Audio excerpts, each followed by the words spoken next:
welcome you to continue the series of seminars in catalysis. Our visitor this afternoon is Dr. Gary McVicker, who completed his PhD in inorganic chemistry at the University of Wyoming in 1968 and promptly moved to Exxon Corporate Research directly after graduate school. He has worked in both homogeneous and heterogeneous catalysis over his career at Exxon.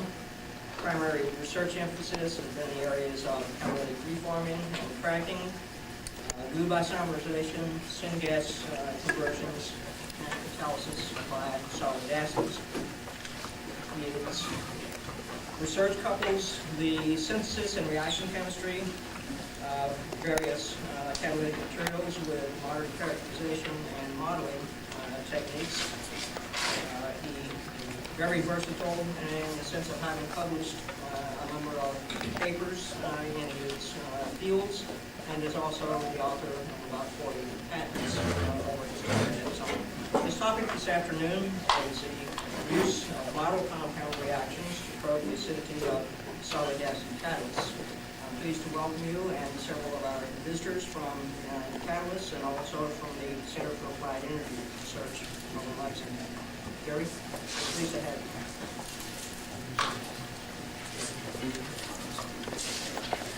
Thank you very much, Worthy. I'm glad to get invited. I've had a very pleasant day today. Actually, that was a good, very interesting people and students, and old acquaintance. Came out of the blue, and one of the oldest, birthday was where's he at now? Oh, that's right. I'm sorry, sir.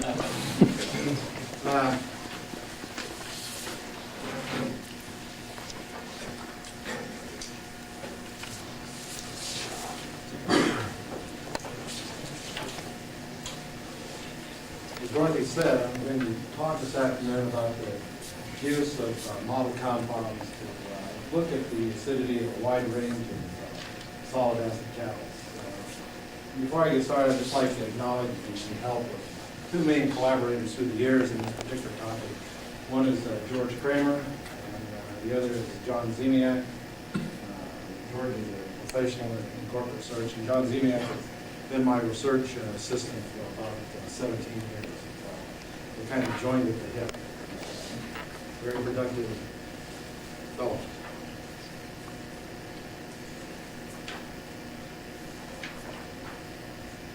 In petrochemical and petrol fuels area, the use of solid acids covers a wide range of applications. Of course, Exxon, as well as the other major oil companies, are certainly interested in catalytic reforming, isomerization, alkylation, cracking. And what we've been interested through the years is trying to look at solid acids and try to put them in ranking them in which their applications fall. And the dotted lines are our attempt to show where there's really gaps in the ability of solid, just oxide type of solid acids to perform well these types of transformations. And you see that the catalysts that are used in reforming, polymerization, and isomerization, as well as in catalytic cracking and alkylation, are materials that, for a lot of reasons, have environmental problems. And so there's really incentives for us, as well as other people, to move these types of cities up into that dotted line. That is really a separate topic, and it's one that could be addressed or many other topics, but I won't be discussing that exactly in attempts at putting and developing materials into this area. What I really would like to talk about is just trying to fill in this line on relative solid acid strengths. There are a wide range of unresolved questions in solid acid chemistry. And solid acids in general have two types of acid centers. The Bronsted acidity, which is associated with the direct protonation of hydroxyl group. And the other chemistry is Lewis acidity, where there is just coordinate bond formation between a base and the aluminum. And these sites coexist on many solid acids, and they're often developed sometimes in reversible fashion by either the loss of or the addition of water. But within those types of both Bronsted acid chemistries, we really don't have, in many cases, a real good knowledge of the distribution or even the relative importance of the Bronsted and Lewis acid sites on solid acids. There is not a real universal way of determining the strength of these different types of acid sites. There's not unique ways of identifying either or quantifying the number of acid sites. And in fact, I think the recent literature over the last 5 or 6 years is coming to the conclusion that on many acid sites, classic ways of determining solid acidity, such as titrations and TPD type experiments on base absorptions, overestimate in many cases the number of acid sites present. It seems to be that there is really strong influence of minority acid sites and solid acids that are extremely strong in nature. And those numbers are very, very small. Much smaller than one would measure by saying the absorption of purity. When we talk about zeolite chemistry, we're talking about catalysts of which not only can the types of acidity be important, but also the porosity or the sieving effects that can occur. And then finally, and certainly from an industrial point of view, the ability to protect and to maintain acidity, which is always being lost through deactivation, is a very important parameter of study. I would also like to say that I'd really like to keep this informal. And if you have any questions that I'm going along and don't quite understand, please raise your hand. As opposed to many of your professors here, making lectures are not part of my job description. So if you have questions, please feel free to ask. That's an interesting the goal of this presentation really is to show you that we can gain considerable knowledge about how solid acids behave by examining the product profiles and performance and turnover numbers of selected model compound reactions over a single well-characterized solid acid system. And one of the systems that we're going to be steering on simply is a fluoride and aluminum catalyst. It's been our philosophy for a long time in our approach to research is that you don't have to start with the best catalyst system in the world. If you can study a system and study it in depth, you can always try to figure out what makes it work. And if you know how it works, then there are real possibilities that you can make improvements.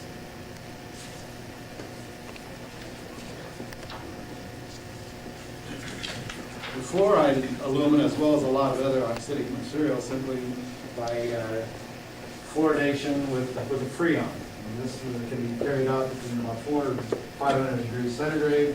The products are simple. You eliminate carbon dioxide and water, and that's the thermodynamic driving force for that reaction. And you can fluoride a wide range of oxides. Fluoridation rates are somewhat dependent upon the surface area of the material. The higher the surface area, the faster the initial rates. And a low extensive fluoridation, it's essentially completely stoichiometric. The fluoridation is also non-corrosive. These fluoridations are carried out in quartz equipment, which there's not even noticeable etching of the quartz. So that says that free HF is being formed in a active fluoriding agent is an HF type precursor. That precursor is certainly not capable of leaving the presence of the solid. And of course, it's relatively non-toxic. A lot of fluoridations are carried out with HF. And, I didn't want to work with HF, but research is very interesting how one develops things. You see that this is a patent that came a number of years ago. We certainly did not set out to fluoride oxides.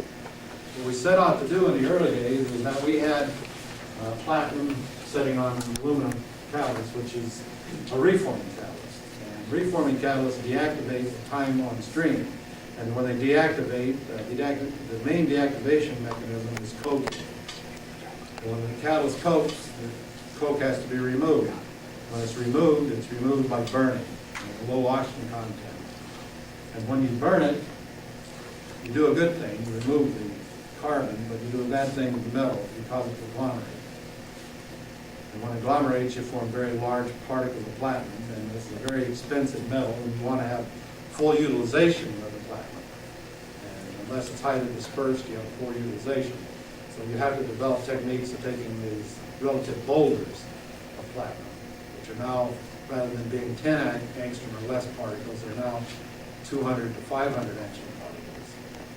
And the rule of thumb is that a 20 angstrom particle is only 50% dispersed. So there's a real quick fall off in the availability of metal. So you really want to maintain small metals. So the question was, in this platinum aluminum catalyst, a big particle we wanted to redisperse.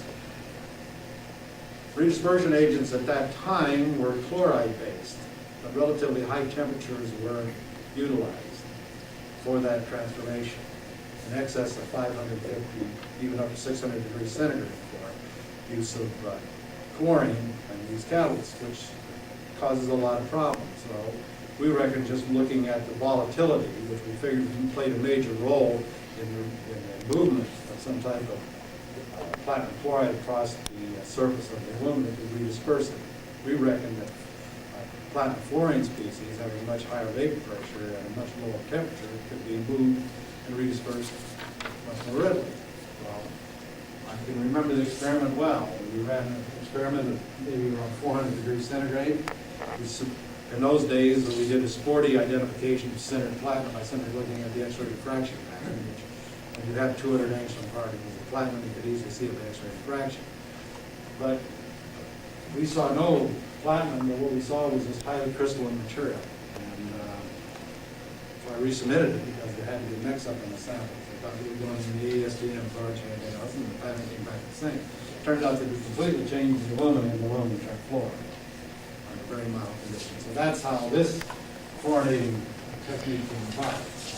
Then we fluoridated everything, including uranium oxide. So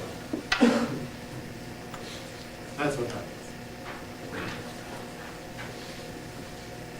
The properties of the aluminum, this just kind of shows you why it's essentially stoichiometric. This is a few experiments that I taught my right-hand man, John Zeman, to do with HF, which is, at a place like Exxon, it's very safety conscious. You can't believe the requirements required using even blue HF. And you say that this is fairly linear in fluoridation with the freon. And there's a rapid turnover. This thing really falls off because you have to start using higher and higher concentrations of HF. And in doing so, we start doing a lot of dissolution of the aluminum.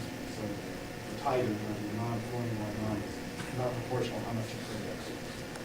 This just shows you that it's essentially we can essentially regulate the amount of fluorine on the aluminum.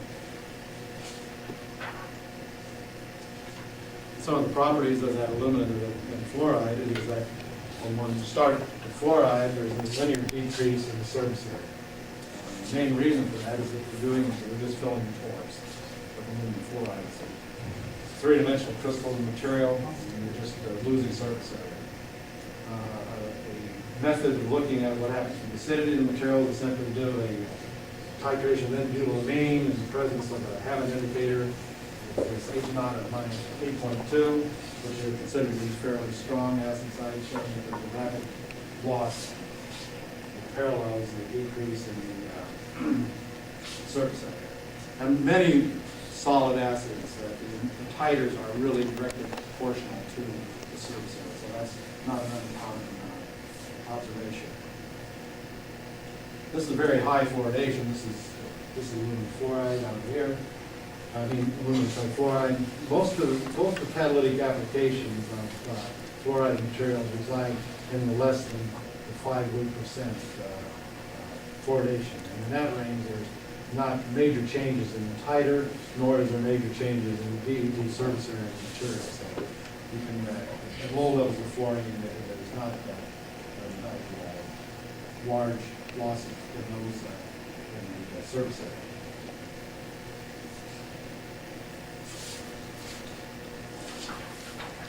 We know quite a little bit about where the fluorine goes when you put it on aluminum. This is by doing excess work. And, this is simply a radial distribution function, and we're looking at two nuclei, looking at the oxygen in the fluorine, in aluminum, and then we're looking at a sample that had 1% fluorine. And you see that there's just a stepwise at this level, they're just replacement of oxygen for the by fluorine. And those, and that replacement is by the replacement of probably by the surface hydroxyl. But as you get up to about 6 to 8% fluorine, the spectrum is identical, essentially identical to that of aluminum trifluoride. The bulk of that 6% is going into aluminum trifluoride phase, even though saturation of aluminum with fluorine, the surface saturation, will not occur until about 98%.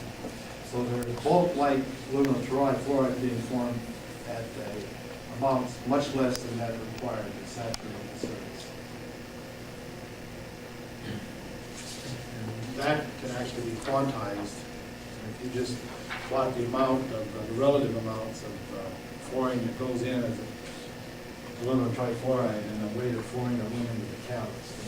And at low levels,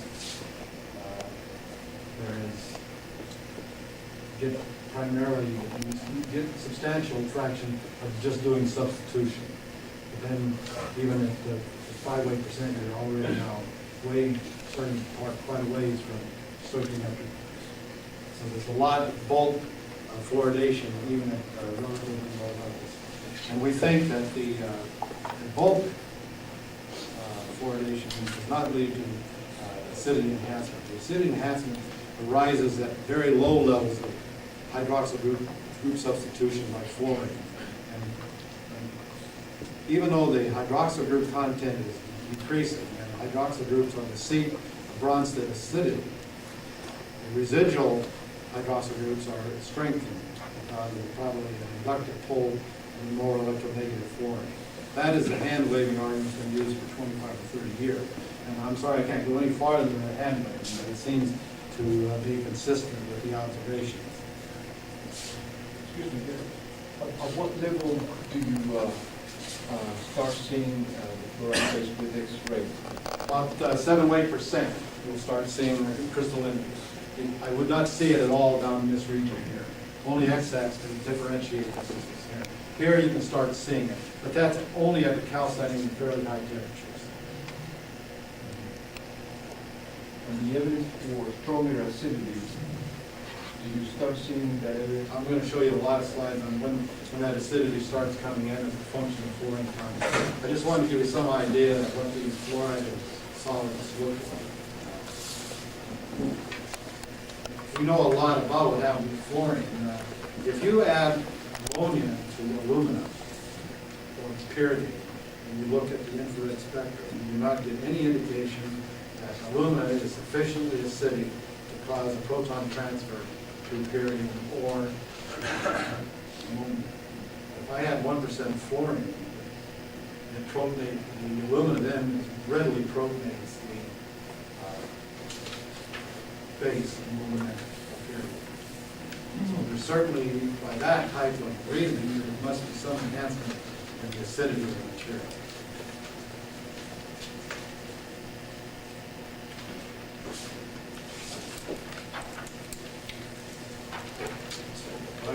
I tried to set up the materials that we're going to talk about, and now I want to just go through a battery of different types of probe reactions that we've used through the years. One of the simplest ones is simply looking at the relative isomerization of an olefin, such as 2-methylpentene-2, and look at the relative rates of shift of the methyl group versus the double bond shift down the backbone of the olefin. I think it's reasonable to assume that methyl shifts require a stronger acid site than does the double bond shift. We look at butane isomerization as a kind of a probe into the relative deactivation processes. And this light olefin, of course, is an integral component in most in the alkylation. And gaining information here, one can really think about how one has to think about modifying alkylation values. We look at cyclohexane isomerization, and we're using that to compare the ease of ring contraction and expansion, which plays a very important role in catalytic reforming. And then finally, for these probes that are only require acid sites, we use isobutane conversion, which provides a measure of the relative importance of carbocation, how we initiate them, and then their subsequent propagation steps at temperatures that are commonly used in catalytic cracking. It's a very simple model to model compound, to model the characteristics of cat cracking. A very heavy and wide ranging type of feedstock. And then lastly, a number of bifunctional probes that contain both metal hydrogenation, dehydrogenation component, and acidity. These are exemplified by methyl cyclopentane, which once again, the ring expansion as well as ring opening rates are compared. We look at C6 and C12 paraffins. These are used to mimic the requirements of bifunctional catalysts in isomerization and cracking reactions. And then finally, methyl cyclohexane conversion is a really relatively new probe that we are, in fact, today is the first time I've discussed this as a probe, and it turns out to be extremely capable of differentiating the relative acidities of zeolitic and non-zeolitic solids. And all of these are relatively very simple molecules. Everything is G-seeable. We get total 100% material balances. Most of these reactions are very low coke producers, so that you don't have to accommodate the carbon bonds from any type of coating problem.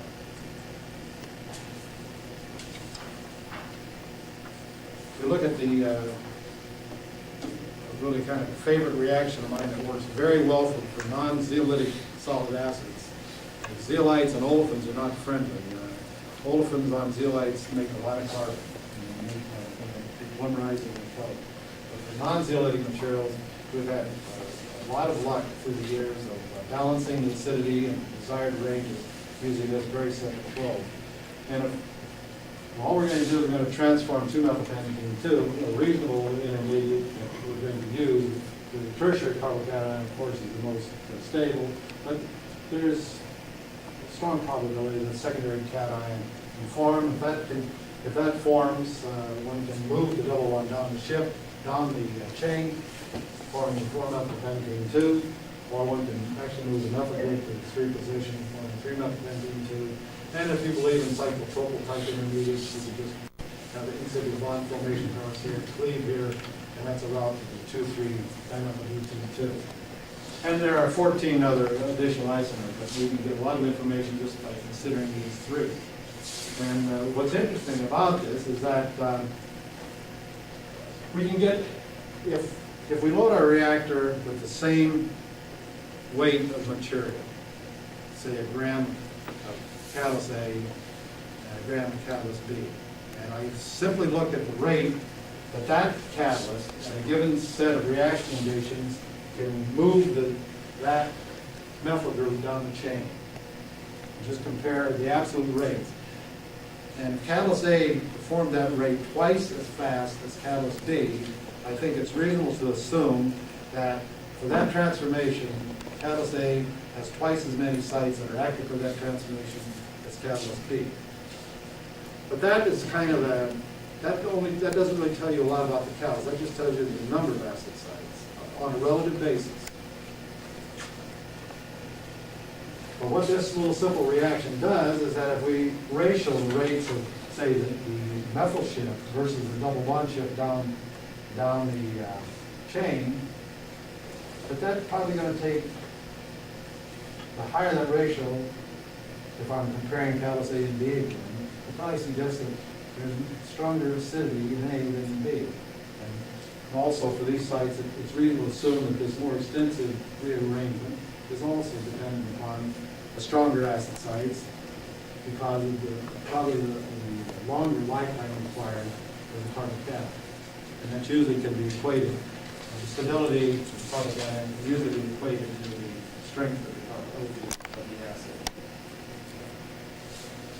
So those are the real simple rules of the setup for this type of reaction. And you could use any type of hexene. You can use pentenes. There are a number of things you could use to set up the same type of criteria.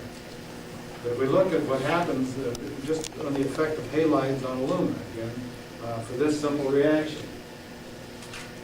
First of all, the addition of 1 to 1.5% chlorine and fluorine on alumina is that there's really no measurable change in the DET surface area of these materials. And the other thing, if you were going to classically look at the acidity, I would be very hard pressed to say, I would say that the alumina has more acidity than either of these materials if I was looking at the ammonium types.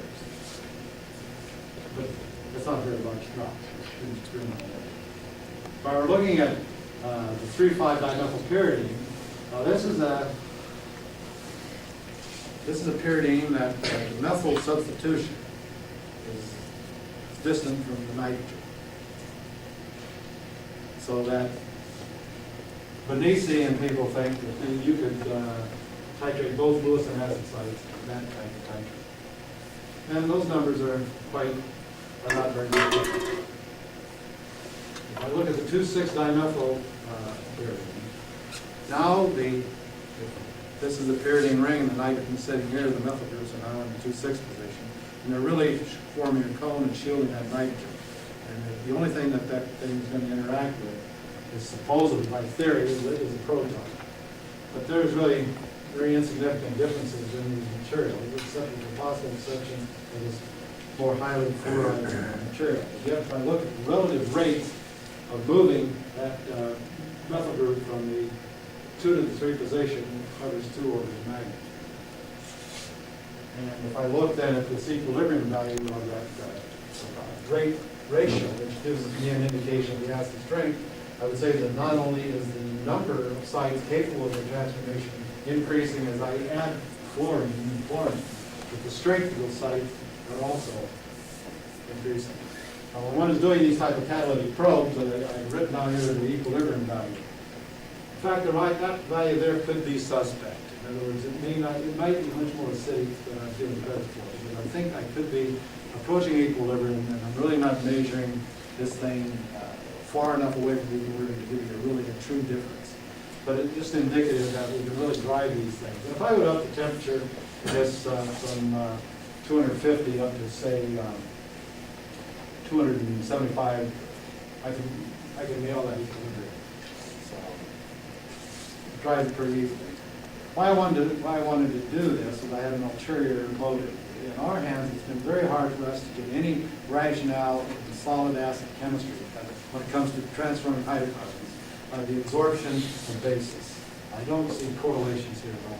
I see correlations in a reasonable sense of what you might expect in doing that probe reaction.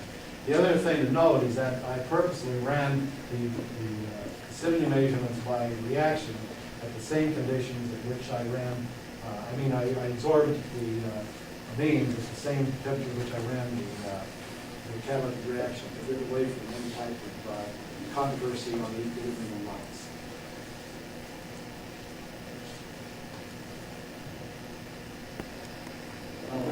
It certainly appears in the literature, and I don't want to be completely negative. There are numerous accounts in the literature of homologous series of solid acids, and especially in terms of amorphous solid acids made up of silica and alumina, where people have gotten correlations in a fairly stepwise fashion on the amount of ammonia materials.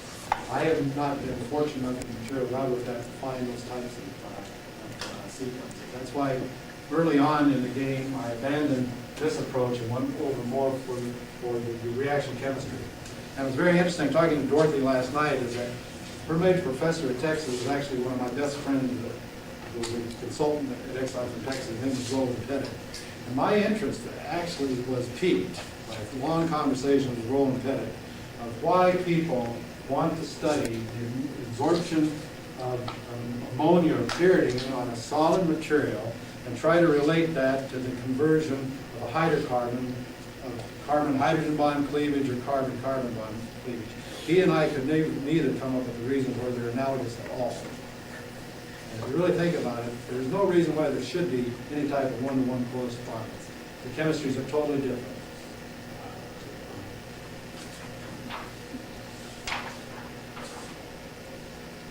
This is just a kind of a profile of what happens when I add fluorine up to about 3 weight percent. And I'm looking, this parameter is kind of the rate of 2 to 3 shift, which kind of gives us an idea of increasing numbers of acid sites. You see it quickly maximizes about 1%, levels off, and then when I get out about 4 or 5 weight percent, it actually starts to come down. And this is kind of the strength parameter, and it also kind of reaches the maximum and starts to come down. And that's very interesting, is that one increases, experimental science is so wonderful. If you start out with aluminum, and you look at, you just drop a little bit of water on aluminum, it settles down into powdered aluminum very nicely. I had 1% fluorine on it when I had water, and it kind of hisses a little bit. And I had 7 weight percent water, fluorine on aluminum, and the water beads up. I've made Teflon. And that's exactly what happens. At low levels of fluoridation, you enhance the ability to react. This acid is reacting with this water that I'm putting down. If I make a Teflon surface, it beads up. And that occurs at about 7 or 8 weight percent. And it's a very interesting phenomenon. And at 7 or 8%, it's not acid. I've completely replaced all the hydroxylates, and I've just basically got aluminum fluoride salts.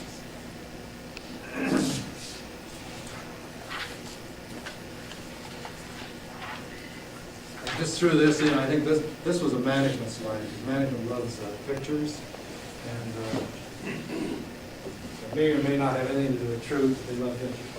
But this is simply, once again, just looking at this very low level of fluorine, and there's very strong indications of increases in this strength parameter, of this ratio of 3-methyl over the 2-methyl. And this is just kind of a model of the aluminum surface. And these are kind of really drawn to scale, these sizes. And this is that hindered pyridine I was talking about. This has access to that proton. It really doesn't have access to that. That's a Lewis site. This is Bronsted site. And this is the titer that you get. Now I've just normalized it to meters squared per gram, but you see there's really not much change in that Bronsted acidity, in quotes, parameter, normalized on a meter squared per gram, where there's a very large change in that, and acidity is estimated by that regulation.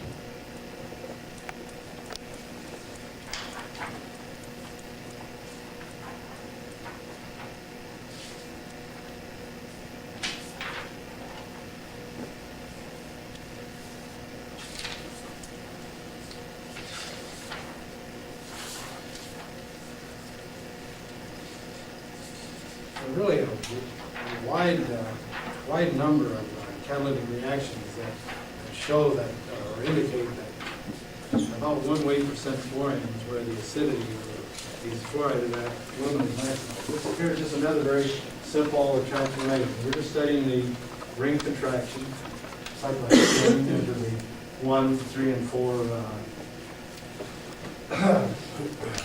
methyl pentene. Once again, you see that the rate or the loss of cyclohexane of these products maximizes about 1% and then falls off. And what's really remarkable about this reaction is that it's so facile that these products are independent of conversion, and they're essentially always at equilibrium.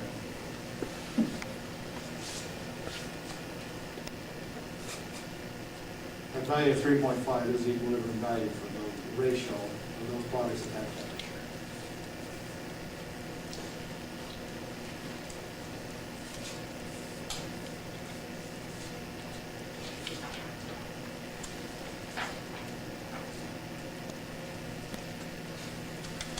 this just gives you some real-world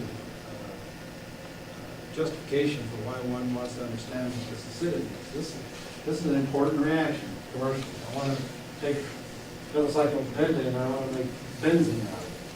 And the chemicals love that. And the standard type of catalyst is a halide alumina support and different metals. And this is showing what happens with a platinum, standard platinum catalyst, is that we find that these are the rates. That the rate of benzene formation is fairly independent of the acidity in this particular platinum catalyst. I add change of 0.6, 0.98% chlorine, and I have a selectivity of about 75% to benzene. If I go to a platinum iridium catalyst now where I have a very much higher metal component, iridium is a much more active metal than platinum, especially as cracking reactions, and that's exactly what you see. A conventional reforming chloride levels of about 1 to 1.5%. We have actually a higher rate of dehydrocyclization because iridium is also a much better dehydrocyclization catalyst than the platinum. But the dehydrocyclization rates are higher, but I'm doing an immense amount of cracking in that very high metal chemistry. What I have to do to compensate for the high metal activity is to add a more acidic promoter.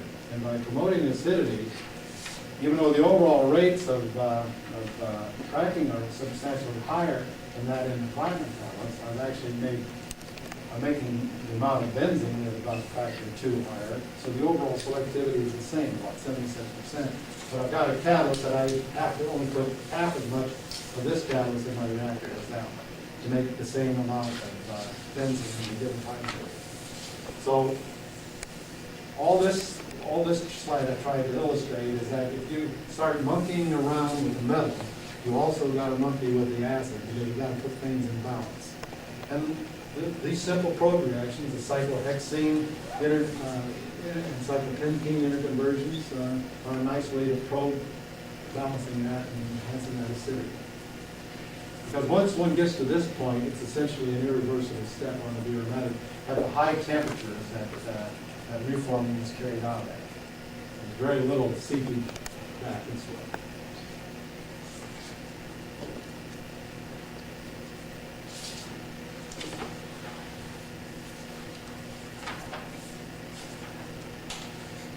I briefly talked in the introduction part about how butane conversion can be very informative about deactivation in solid acids. And here once again, I'm just using a 0.98% fluorine aluminum catalyst. And I'm just looking at the disappearance of cis-butene-2 to isomerized products, which about 45, or about 50% toward equilibrium on isobutane. But this is a very interesting observation, and one that's contrary to what a lot of people think about catalysis. Is that first experiment, you run the catalyst for an hour, half hour or so, and you take a couple data points at 200 degrees centigrade. And then you lower the temperature, increase the temperature to 250 degrees. And there's some deactivation. And I lower the temperature back down to 200, and no way am I back to where I was at. There's been significant deactivation in the catalyst. And I ramp the temperature up 50 degrees. Try to come back after 3 hours, I cannot come back. I'm only about 60% of the initial activity in the catalyst. And this is what's very interesting, is if I carry out the catalysis at 400 degrees, raise the temperature up to 450, and come back down to 400 again, I haven't lost any catalyst activity. And that's absolutely opposite of what most people do. Because you think of the ramp the temperature up, worrying about coke formation and being a marker of deactivation. Temperature is usually directly proportional to coke formation. In this particular olefin type of saturation, it's not. And I think the reason it's not is that the relative rates of isomerization of the cis-butane-2 to the isobutylene and the rate of polymer formation and coke formation. I think they're concurrent, independent reactions. And what happens is that at 400 degrees, this is disrupted. This goes down. And depolymerizing that incipient polymer formation. So that's why when you see in the literature some processes that go well, you know, for short periods of time run at 250 degrees, why they run at 400 to 500 degrees. It's often to disrupt this side funneling of your reactor. And all that says is that the rate of polymerization is favored at low temperature, and it's reversed at high temperature. So from this kind of program, you want to get a lot of information on the relative stability of catalysts for any type of subsequent use or any type of butane, whether it's an alkylation test or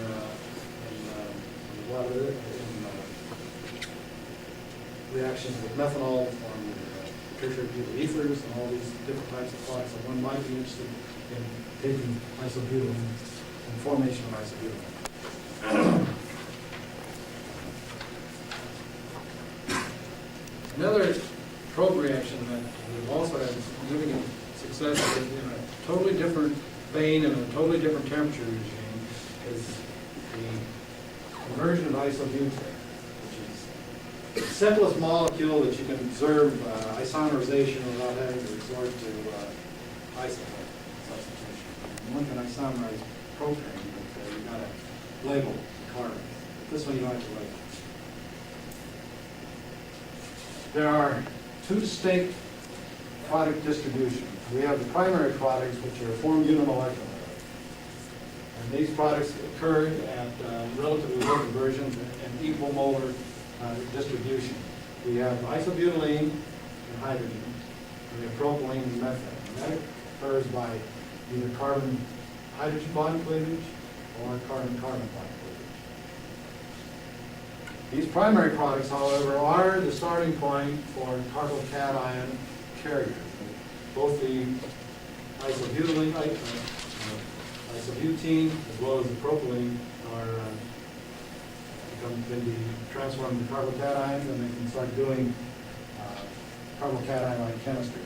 Isomerize cation hydride extract to form an isomerized paraffin, or I can actually desorb it as the carbocation, tertiary carbocation, and either react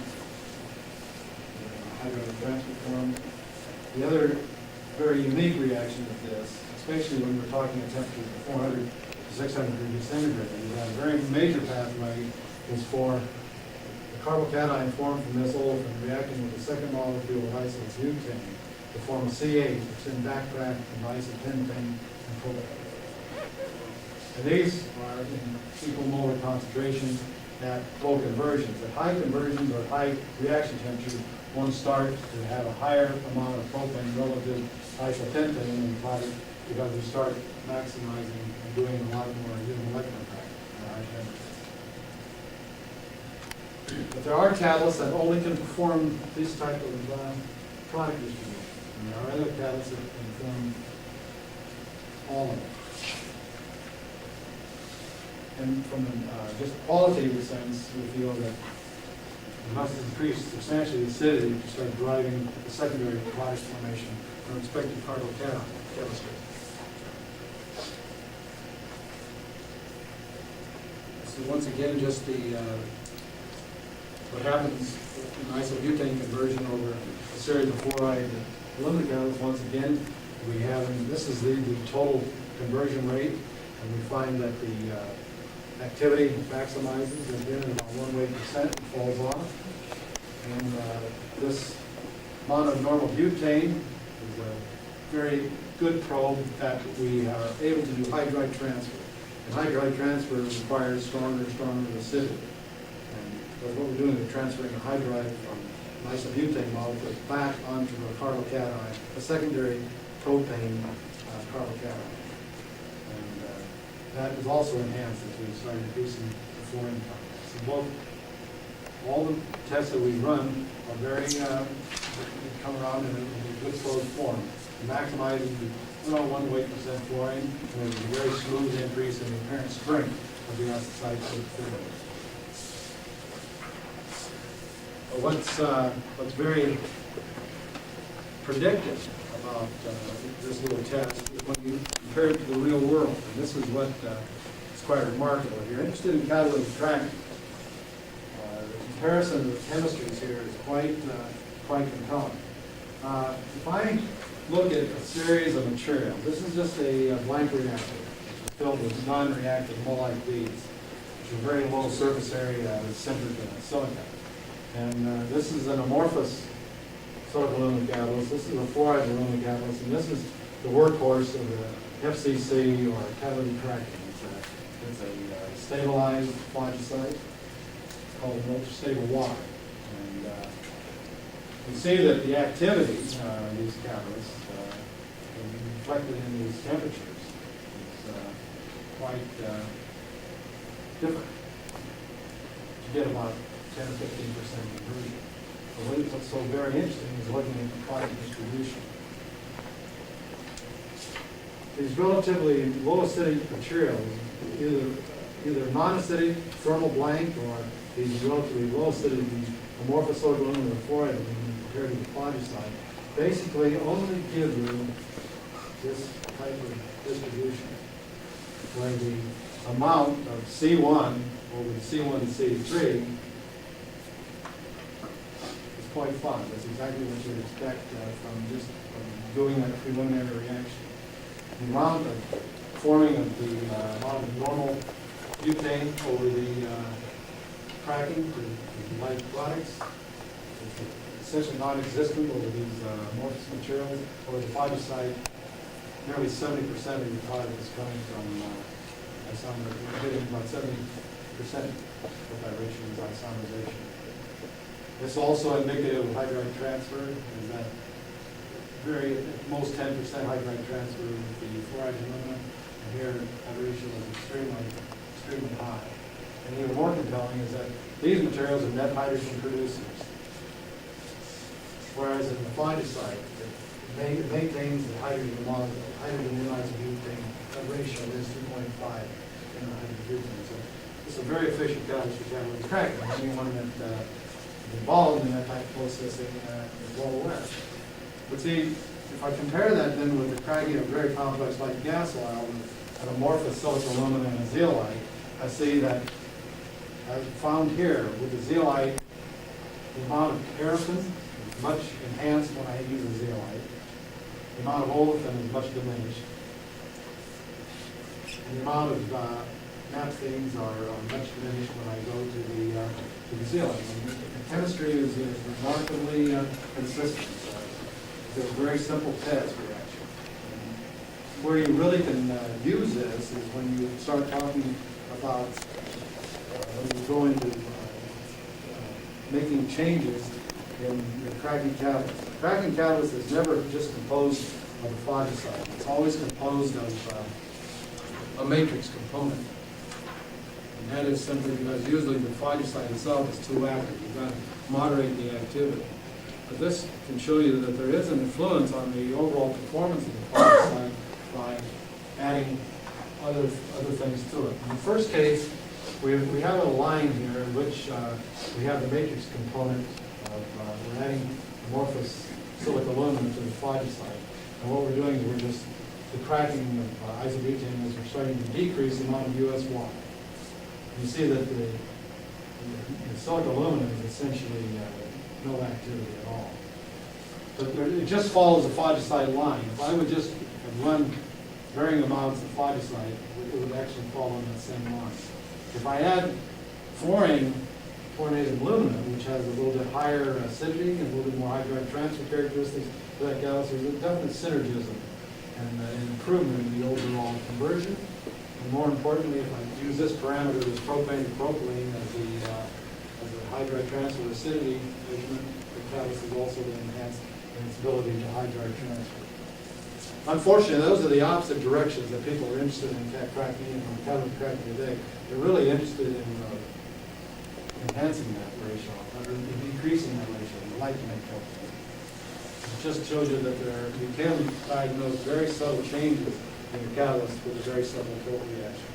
That has extreme application to a very complex reaction called catalytic cracking.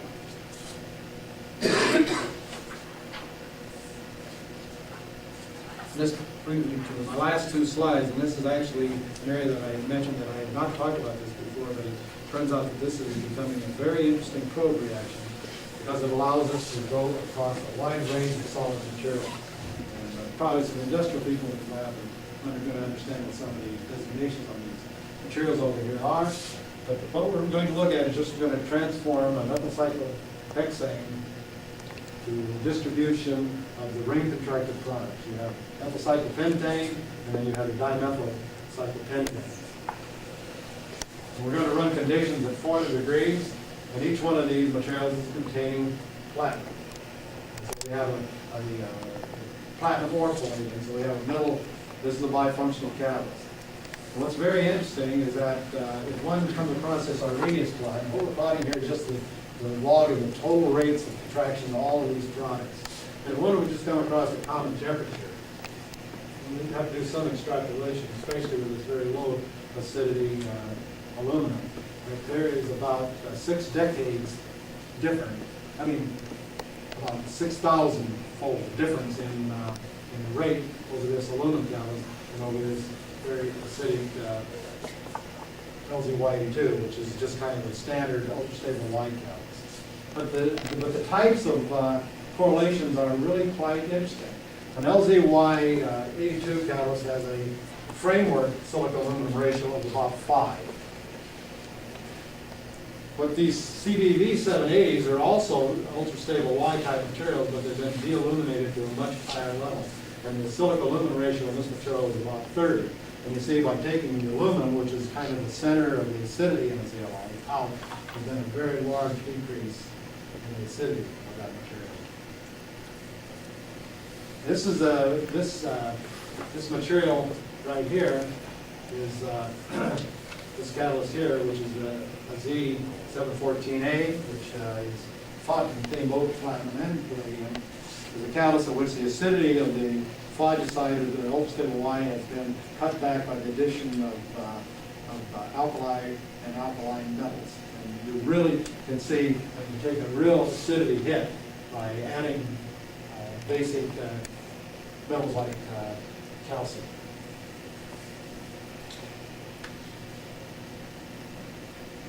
And this is a Sapo 11, which is a non-aluminum containing sieve material.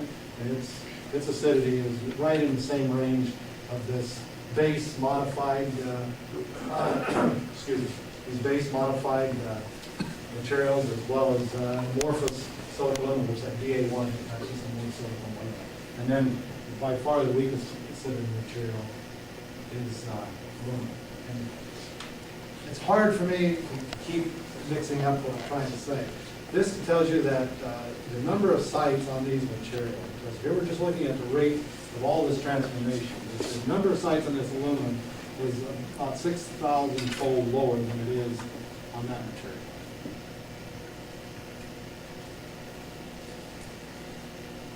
Even though the titers of ammonia, the difference between alumina and that phlogisite, are probably a factor of 10. I mean, there's a big difference if you have to take ammonia on that phlogisite than aluminum. But per gram, it's only about a factor of 10. But yet, in the activity, it's a factor of 6,000. But once again, this simple probe reaction allows us to get some information about the strength parameter. And that is, if we compare the non-branching isomerization, where we just go to the ethyl cyclopentane versus the di-branching products, which is going to require a higher acidity than is the going to the non-branching isomerization. And in fact, if we plot, which you must, at the same conversion level, the LZ-Y82 material, which is a very active catalyst. And by the way, at the temperatures at which these are run, the equilibrium levels only change between 9 and 14% for ECP. So that LZ-Y82 is rapidly approaching equilibrium. But here there's a substantially higher amount of this primary product being formed. We see it's a classical A, beta, C product. We see the loss of this, the formation of this, and then the gradual onset of that. So we're enthused about the potential of that simple reaction to look at both amorphous and crystalline solid acid. And then finally, I hope, it's almost an hour that I have shown you that very simple isomerization patterns of very low molecular weight olefins, as well as very small cycloparaffin, give us a relatively good estimate of the strength differences between a wide range of solid acids, and that they can be very instrumental in balancing the metal and acid chemistries in bifunctional catalysts. And then finally, with the isobutane probe, we find the very simple patterns in that simple paraffin correlate very nicely with a very complex process like catalytic cracking, which will straight out into very wide-ranging feedstocks and very high temperatures. I think I forgot to talk about it. Very somehow. I don't think I talked about it. That's all I'm telling you. It's an interesting slide and I forgot it. With that, I'd like to say thank you very much.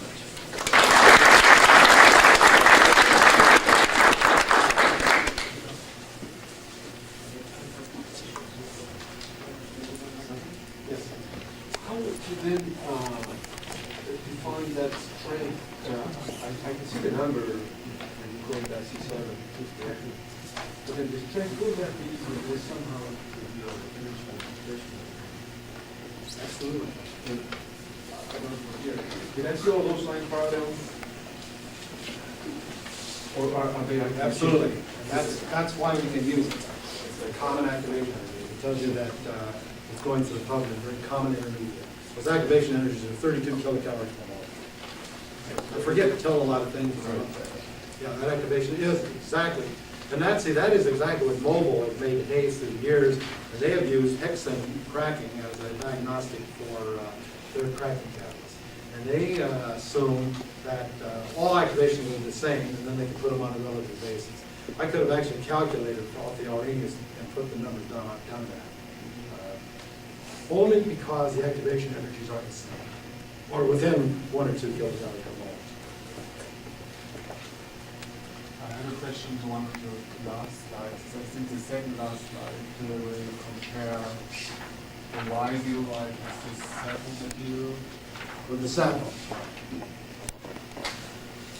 No, nothing. You want the product Only two distribution. curves.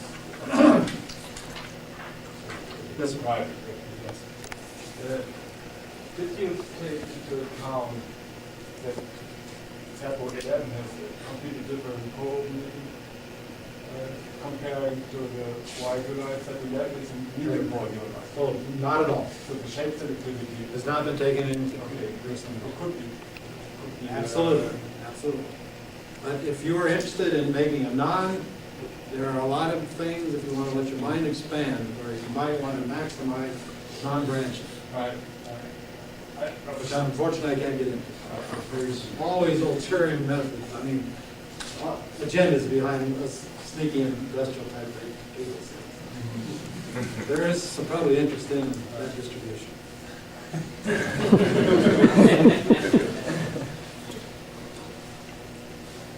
One of the reactions you showed was the isobutane as a parallel to the cracking activity. And of course, the life of FCC catalyst is on the order of seconds or something. How long was the stability of the activity of your probe reactor? Those runs are commonly run for 8 to 16 hours, and there's very minimal deactivation. There's only about isobutane doesn't coke. That's completely different than the next It's not coke. At the end of 16 hours, on the order of about 1% coke.